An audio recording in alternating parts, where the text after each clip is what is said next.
Happy Palm Sunday and welcome to Cascade Church. We exist to love God, love people, and live generously. We're a church committed to being followers of Jesus and being disciples who make more disciples. Join us next week on Easter Sunday at 8, 9:15, 10:30, and 11:45. Now, I've got one more announcement for you, so take a listen to this person. Hi, I'm Zach Price, the Student Ministries Pastor here at Cascade. Each year at Easter, we collect a special offering to support international missions and needs. This year, our focus will be on supporting the students who are going to Mexico this summer to build homes and reach the surrounding community with the gospel. Serve as a short-term mission mobilization effort planned and ran by the youth pastors of Converge Northwest. Individual youth groups cooperate together while partnering with Mexico Caravan Ministries to build small houses for people in El Florido, Mexico. The last time the high school students went was in 2019, and they built close to 60 homes for families in need. At night, we worship together and are challenged by missionaries that are reaching the unreached people groups around the world. Something amazing happens when we combine our hearts and our efforts together on this trip. Now, 100% of this year's Reach Easter offering will be distributed to help the students and adult volunteers to accomplish this mission in Mexico. You can give online or at the gift stations in the lobby or use the special offering envelope. Thank you for living generously and supporting Cascade's missions efforts here, near and far.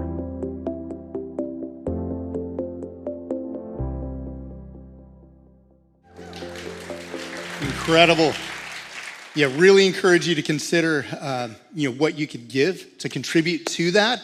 As Zach said, all the money is going really specifically to the building cost, the supplies to build the houses for people in need. So it's going to that. It's going to help students go on this mission trip. And on this mission trip, they will be hearing a deeper, more challenging message of the gospel that I've seen over and over and over again change lives forever. So the investment that we come together as a church to do towards this is significant. Lots of incredible things, exciting things to be plugging into here at Cascade, all of those classes, even looking around the room right now. Like we're getting pretty full. You've noticed that you feel like you're more sitting in economy class, right? That's intentional. That's our way of not going to a fourth service, right? We found a way to cram a little more chairs in here because we're packing the place out because God is doing a lot here at Cascade. Amen? And I just want to recognize that for a second. Last week, I was away with the executive team. We were praying over the church. We were going through some group counseling just to look at all of the things we've been going through over the past several years and projecting to the future. So I was gone, and then last Sunday specifically, I was away with my wife for her birthday. She turned an age that we were celebrating, and it was great to be able to be away for that. But Nate Headinga, Pastor Nate, spoke last week. Yeah, he did an amazing job. He did incredible. But I just want to recognize the miracle it is that the founding pastor of Cascade Community Church still is plugged in, loving Cascade. We're in great relations. He is still helping move what we are all about. And that rarely ever happens. You hardly ever see that kind of a transition take place with so much help. Then you look around the room, and as I said, we were away at the executive team. We met with a counselor to just kind of unfold, hey, this is what the past 5 years looked like in our lives. And he looked at our history, and he was just like, how are you guys even surviving? How are you still engaged in ministry? Because we've been through a lot, haven't we? And he asked, how are you still doing it? But how's your church doing? And we were like, dude, God is doing an amazing thing. Lives are being changed. Lives are being brought to Jesus Christ. They are being discipled. We're seeing life change happen like we've not seen in a long time.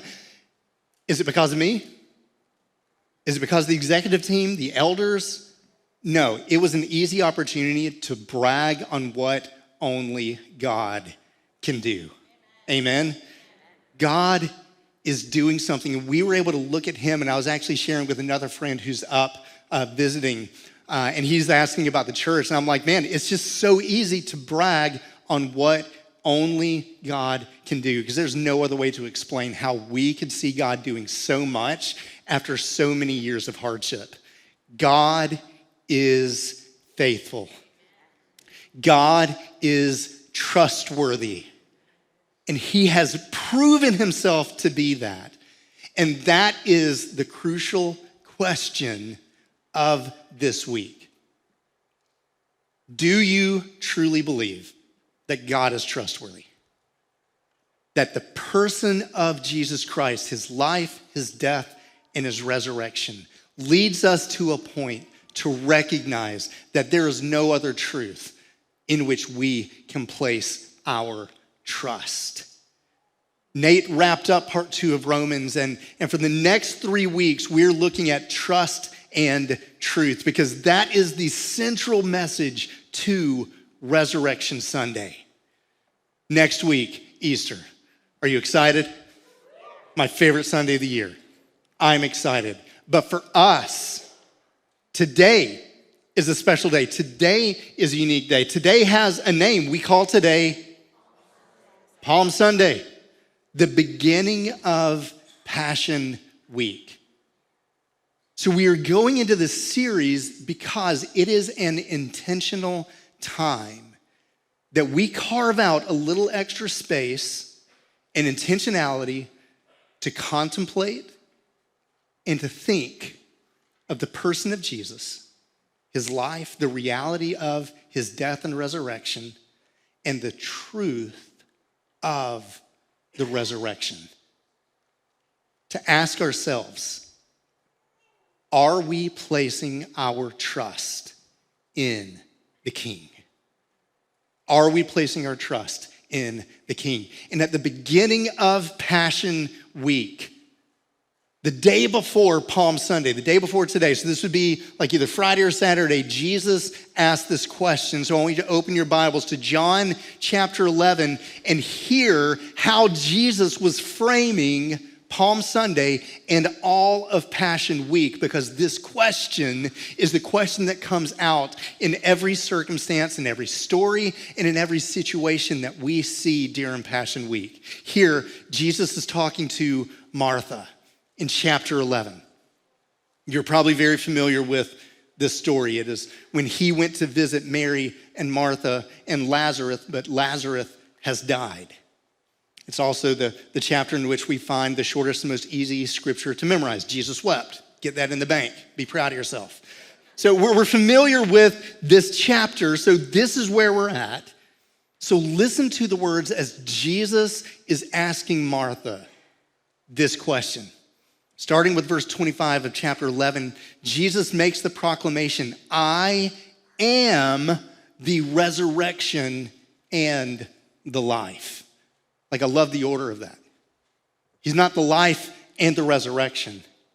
He is the resurrection and the life. So already Jesus is drawing our attention to the importance of the resurrection. And as Paul would later declare, if it were not for the resurrection, nothing else would matter.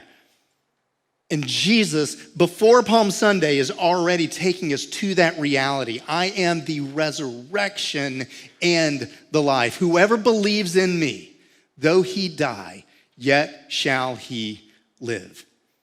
And everyone who lives and believes in me shall never die. Now, that's an incredible proclamation, followed by an important question. Do you, Martha, believe this?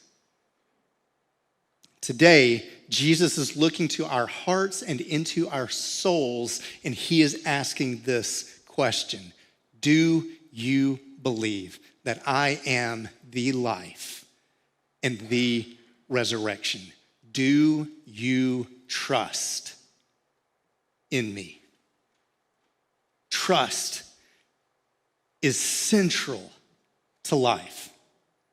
It's indispensable to life. And you probably woke up and you've already worked through trust and mistrust in a dozen different ways, but you probably didn't even think about it because you have become so adept to thinking about where you place your trust and what you put your trust in and what you mistrust, because this is a skill that you learned early in life. And actually psychologists and sociologists, you go back to the 1950s when they were really trying to unpack and understand human development and human life. Erik Erikson was one of the leading psychologists. And he purported that there are several stages of development in people's life, but it begins with the first phase in which, between a year and 18 months old, the crucial life skill of understanding trust and mistrust is developed in a person. And that infant and toddler's ability to learn to place trust in parents who are showing them how to be trustworthy, and that trust, how it opens up a thriving, vital life for that child, but also for that child in that same span of time to learn that it's appropriate to mistrust certain things. And Erik Erikson, along with all the other psychologists and sociologists, defined this moment as a pivotal key moment that leads into the flourishing or the devastation of a person's life, whether or not they can learn how to trust and mistrust. And that skill, even though you may not even think about it very deeply, is crucial to your thriving in life. And what Jesus is calling our attention here now, when he's asking the question, do you believe this? Do you trust in me? He's saying this is the central place of trust for you to place it in my life. And it not only impacts the quality of your life now, but life eternal. Pretty important, wouldn't you say? So as we unpack this, I want to kind of not only draw our attention to trust, but I want to use an analogy, and we invested in this to really drive this point home. So today you get to leave here at the end of this service and choose one of 4 gifts that are available to you out in the lobby. Okay, you excited? Okay, here's your 4 options. The first one, you can leave today with the original of Vincent van Gogh's Starry Night. We have it here, and we have enough for everyone to have one, okay? So that's your first choice. Okay, the second choice, we have a basket of keys, and each key is the key to a Maserati MC20. You can choose, you've got to choose, you can't take both the painting and the Maserati. You've got to choose one, okay? Are you spinning through which one you want? Okay, third option, we have duffel bags. And this is where it could go Price is Right. And you got to risk it all to go with the unknown, right? But I'm going to go ahead and tell you, inside of this duffel bag is $2 billion cash waiting for you out in the lobby. Okay, just wait till the end of the service so you don't get to choose, okay? Or the fourth option, a backpack with a parachute in it. I know, now you know, well, it's an easy choice, right? Option number 4. What do you want in life? This painting that's worth millions of dollars, this Maserati, 2 billion cash, or a parachute. Do you know what you're going to choose? What do you want in life? Now, it's interesting how context can reframe everything, because right now you're probably thinking through, all right, which one of these do I want? What am I going to do with it? How incredible is life going to be? But let me frame it with a little bit of context. You only have 10 seconds to decide which one of these gifts you get. You got to make it in 10 seconds. Okay? And at the end of 10 seconds, you have to jump out of an airplane. Now, which one are you going to choose? Context changes everything.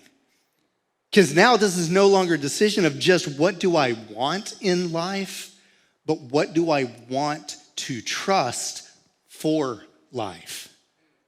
2 very different questions, right? And in John chapter 11, he's asking Martha, he's asking the world, and throughout Passion Week, Jesus is driving us to understand there is a context to life that we miss because it is a greater context of eternity. And it's not just the context of eternity, but where we place our trust is not just what we want in life, but what we want to trust for life. So where we place that trust is crucial to not only how we experience life now, what we experience in life now, but in life eternal. There is no greater question than this choice. Will you place your trust in the King? And this is the question that we follow all through every one of these experiences. So today, I want to read through Passion Week and look in these three areas just to ask you a question for you to think about this week.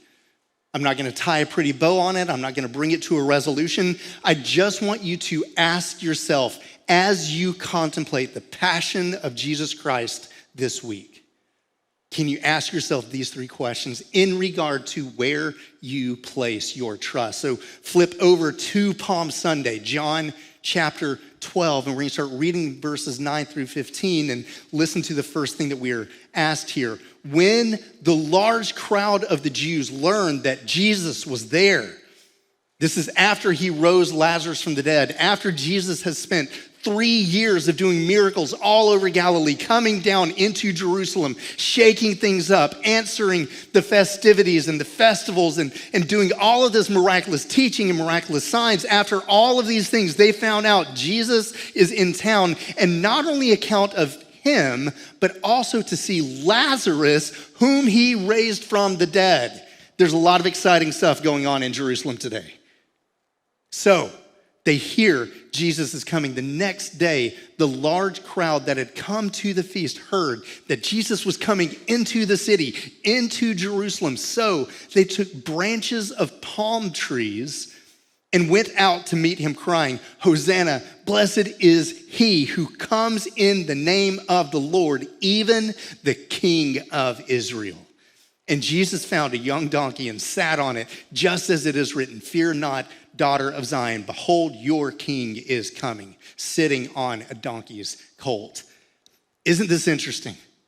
The beginning of Passion Week, Jerusalem is set on fire because Jesus is coming to town, and so many people are acknowledging Jesus is the king. Now, the reason why that strikes me is that I grew up in the hills of Georgia. In my church, my father was the pastor, and every year we would do something that's called a passion play. Is anyone familiar with passion plays? This is like super old school. Around this time, my church, as well as so many other churches, would put together a drama, a play, and we would just, over the course of a couple of weeks, just open it up to the community for people to come in and see the life of Jesus in drama format and see the crucifixion and see the resurrection, to see Passion Week come alive. And I remember as a kid seeing this portion where everyone was waving these palm fronds and laying them down at the foot of Jesus, and people were taking their jackets off and putting them down almost like a red carpet, inviting Jesus to come into the city, and just with shouts of praise and songs, acknowledging he is the king. 2 days later, let's crucify him. What? Like, that's like a whiplash moment.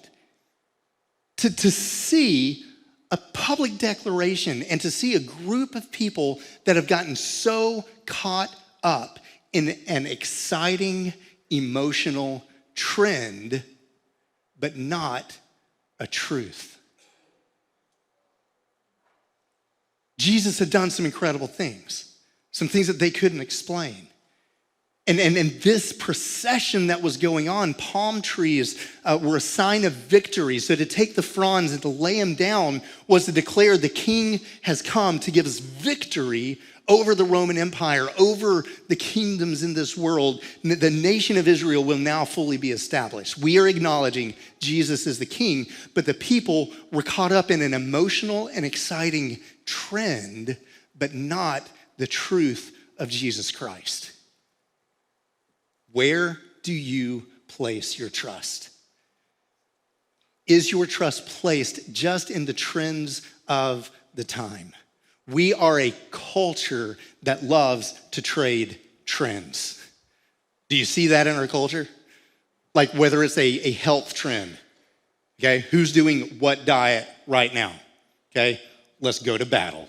It's paleo or nothing, right? Like, we have these trends when it comes to health, when it comes to working out. We have these trends that set up the structure in our culture of what's important. These are the things that our culture will live and die by. And a year and a half later, guess what?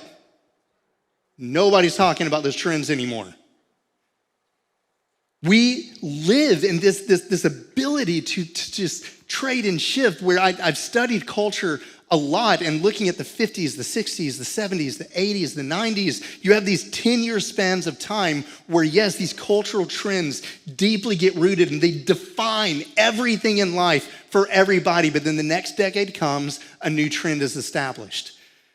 But then the millennia hit, right? Going into the 2000s, and that was accelerated as every 5 years, trends were redefining everything. You get into 2010, and it's like it's not even 5 years. Cultural trends are being recreated within years.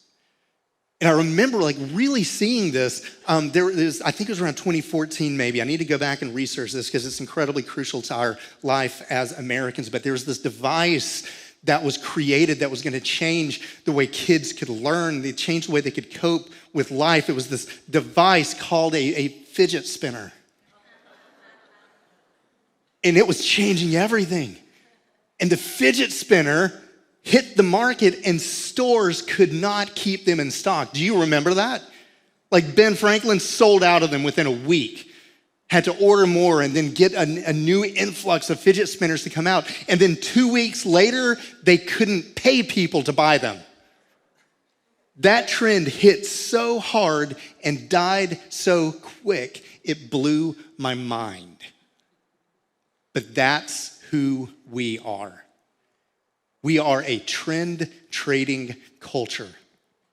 And whether it's sociological, whether it's cultural, whether it's emotional, whether it's health oriented, we grab onto these trends and hold on to them as if it's going to change everything in life. Just give it time. And we see that those trends that we've trusted fall short, whether it's the Maserati or whether it's the Vincent van Gogh, the art or the flashiness of the car, whatever trend that is, it is worth nothing when you're jumping out of the plane. I'm going to enjoy this Maserati for 10.5 seconds until I hit the ground and enjoy no more. That is what these trends are to our life. But the scary thing that we see here is that people were treating Jesus as a trend. And I'm sorry, but for so many people, we come into church on Sunday morning and we get caught up in the emotionalism of worship. We get caught up in the movement of the sermon and some of the other things that are going around. But what we don't recognize is that we're not bought into the truth of Jesus Christ. We're bought into the trend of Jesus Christ. So I'm not going to tie a bow on this. I just want you to ask yourself this week, where do you place your trust?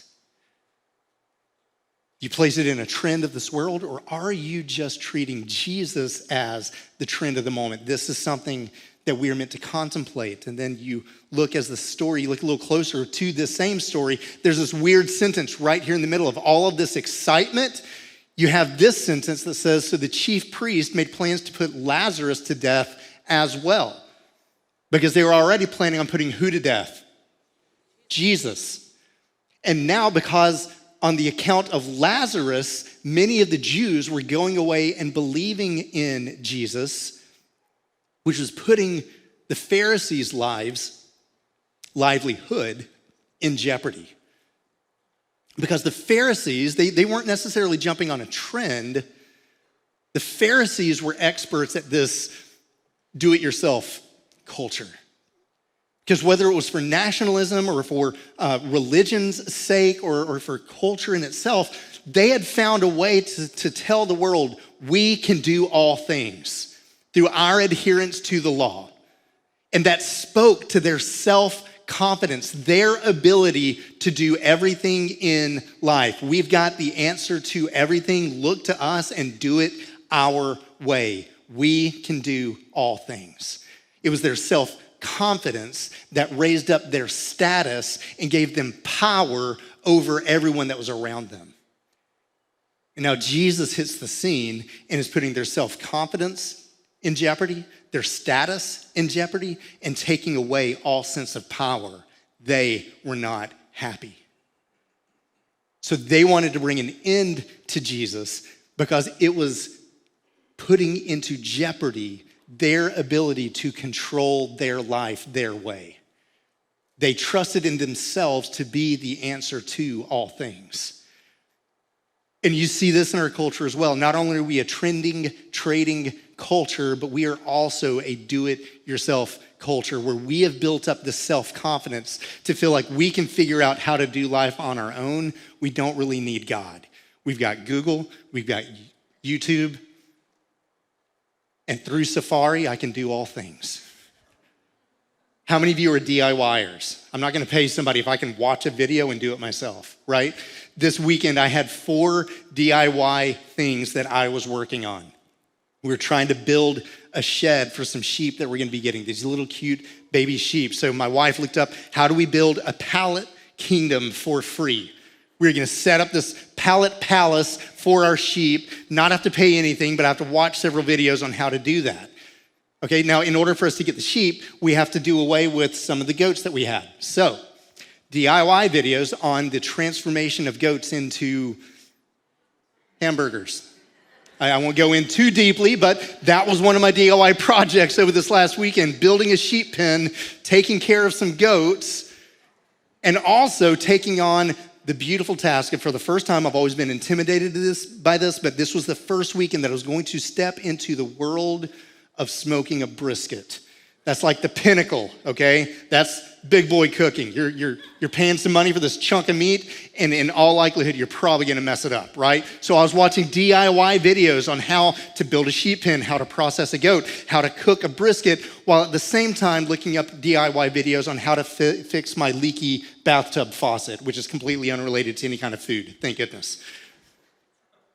DIY videos. We have it all. We have access to all that information. We can live lives and just scream to the heavens, I can do it all. But I know myself pretty well that 90% of the projects I take on get done well. And that was proven this weekend. 2 of these projects executed flawlessly, and they're going to taste great. Okay, that gives you an indication as to where those lie, right?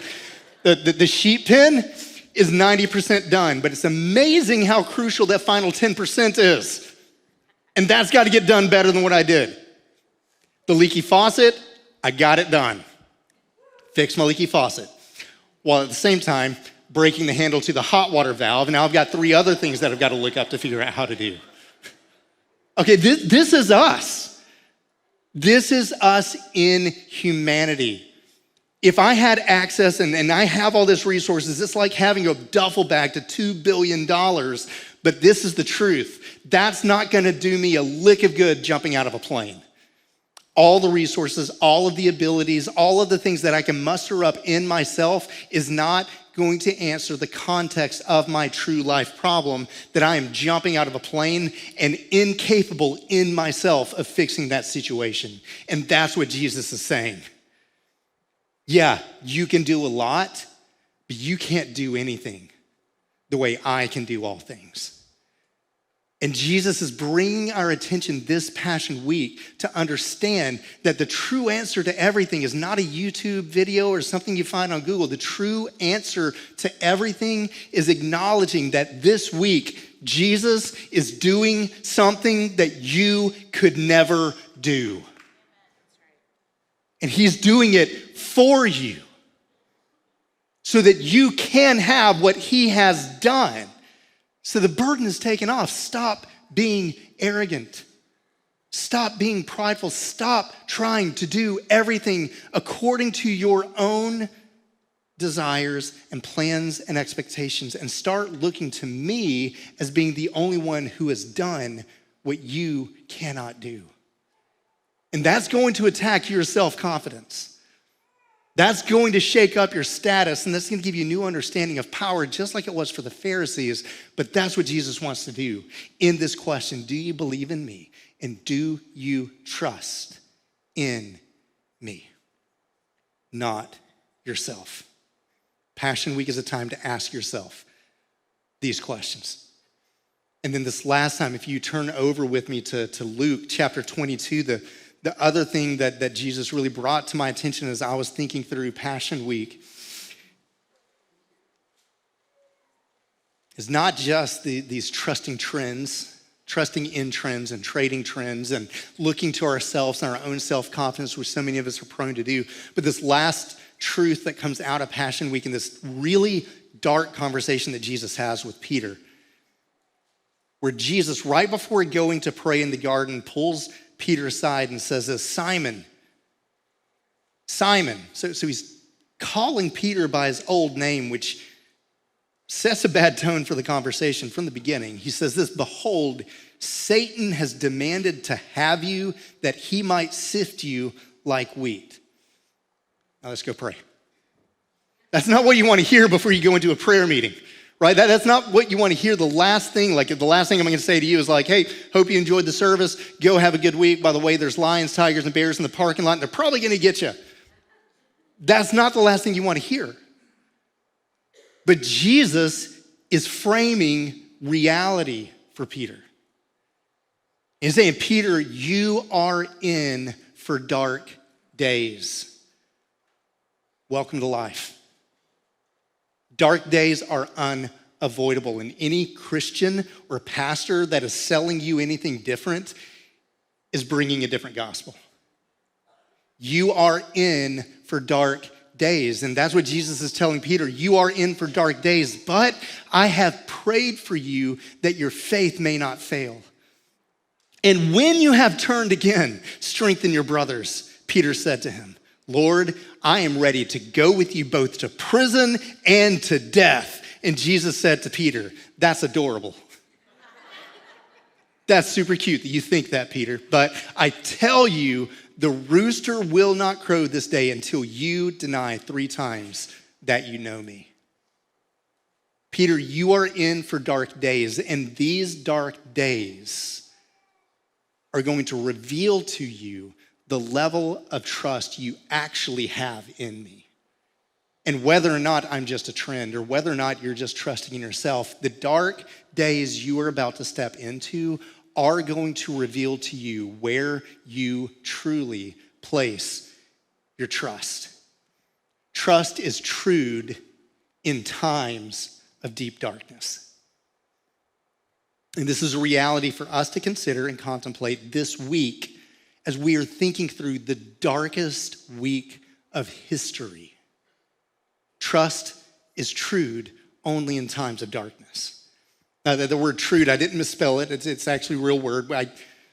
In high school, my first job was working in a guitar shop. We worked on all kinds of musical instruments, primarily guitars. And we would often get guitars in that had been taken all over the place, people vacationing or going on tour, and they would come in and things had been knocked around. The heat, the weather would have warped the guitar somewhat. So they were bringing it in because what they were finding is as they were playing on the fretboard, the notes that they were hitting were not true. Even though the guitar was tuned, they couldn't trust what was happening on the fretboard.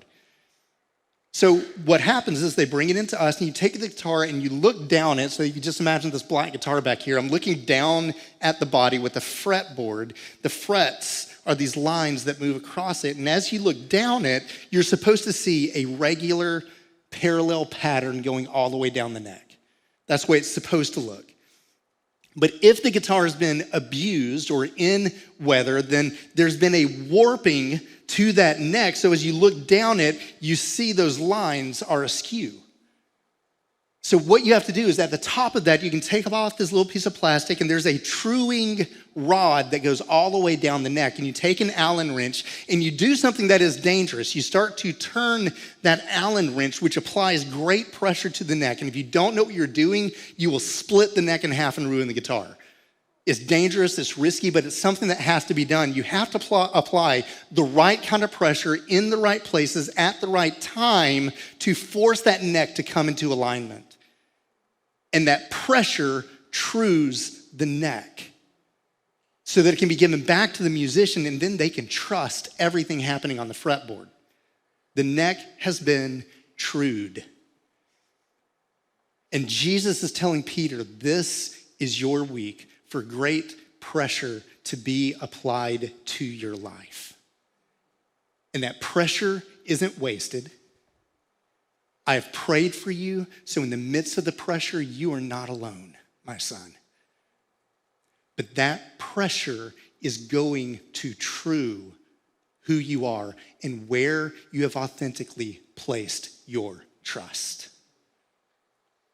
Passion Week is a week for you to contemplate not only where you have placed your trust, whether it's in a trend or actually in Jesus. It's not just for you to evaluate yourself and to see if you're just trying to be a big boy and take care of yourself and be the answer to all things. It is a week to look at the darkest week of history, to look at Peter's life and what was revealed to him, that although he placed his faith in Jesus, there's a measure of it where because Jesus wasn't living up to Peter's expectations and things went south, things went dark, Peter went away.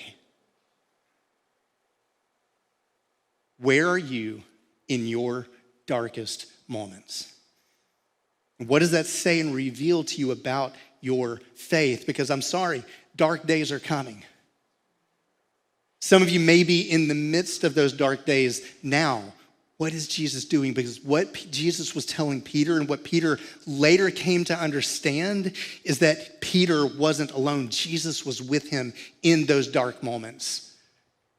And not only was Jesus with Peter in those dark moments, Jesus was stepping into a darkness much darker than Peter could even fathom. So that while Peter was struggling with his darkness, Jesus was conquering the ultimate darkness.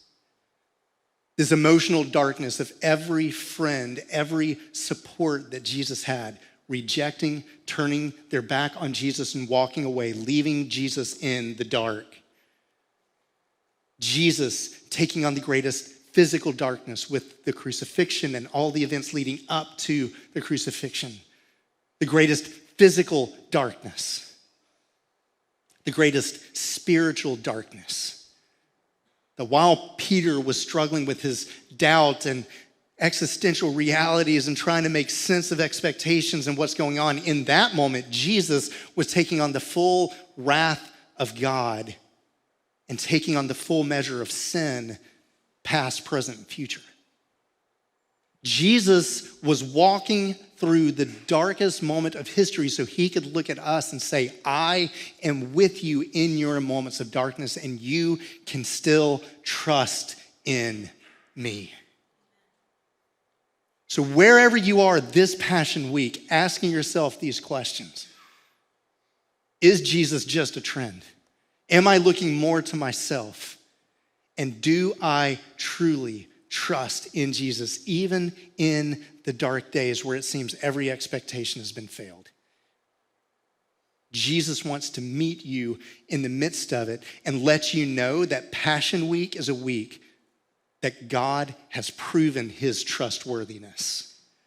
So when you hear Jesus say, I am the resurrection and the life, whoever believes in me, though he die, yet shall he live, and everyone who lives and believes in me shall never die. Do you believe this? What Jesus was saying is, what I'm doing right now, my life is proving to you that I am the person of the promise that has been spoken for centuries.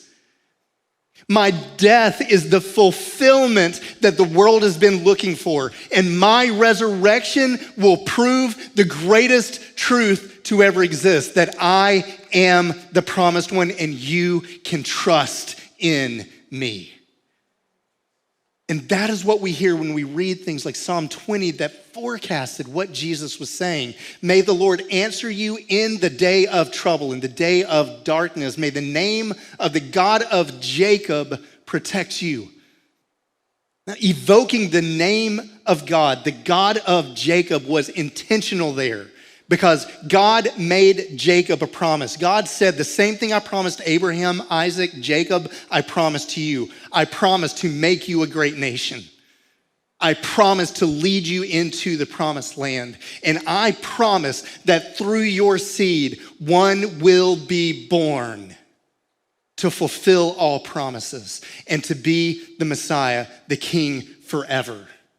The God of Jacob evokes this reality that God is the trustworthy promise keeper. So when Israel would go to war, this is the battle hymn they would sing going into that battle. As they approach death and darkness, they will evoke the name of the God of Jacob and say, now I know that the Lord saves his anointed. He will answer him from his holy heaven with the saving might of his right hand. Some trust in chariots and some in horses, but we trust in the name of the Lord our God. And what they are saying is, if God hasn't made us a great nation yet, if he hasn't given us the promised land, and if the promised Messiah has not come through, then we trust God is not done with us. And we can trust him in our darkness because he is going to fulfill what he said he will fulfill. And here, Jesus is saying, I am the fulfillment of the promise of the God of Jacob. I am the promise keeper.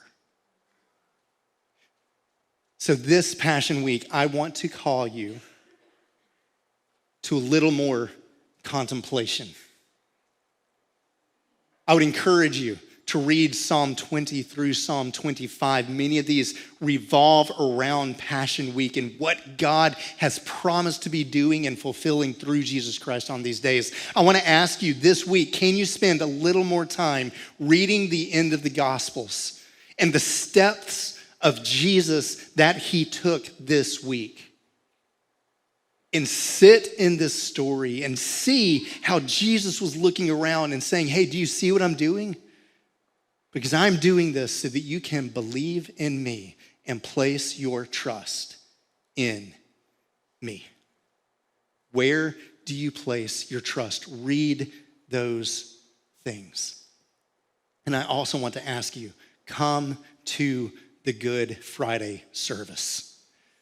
Friday is only good if Sunday is coming. And this Friday, we are making a space for you to come in here and surround yourself with different scriptures, different realities, different exercises, different ways of engaging in worship and contemplation, so you can ask yourself on the darkest day of the darkest week of all history, where am I placing my trust? So I want to invite the ushers to come forward. They're going to take up the offering while I want you to watch this video that sets up this experience that is available to all of us. And I just want to ask you to think about making room for this contemplation. Jesus, we trust you. We love you. We look to you. Please draw our hearts into alignment with you. Oh, sacred head now wounded with grief and shame weighed down, now scornfully surrounded with thorns on only crown. How pale art thou with anguish, with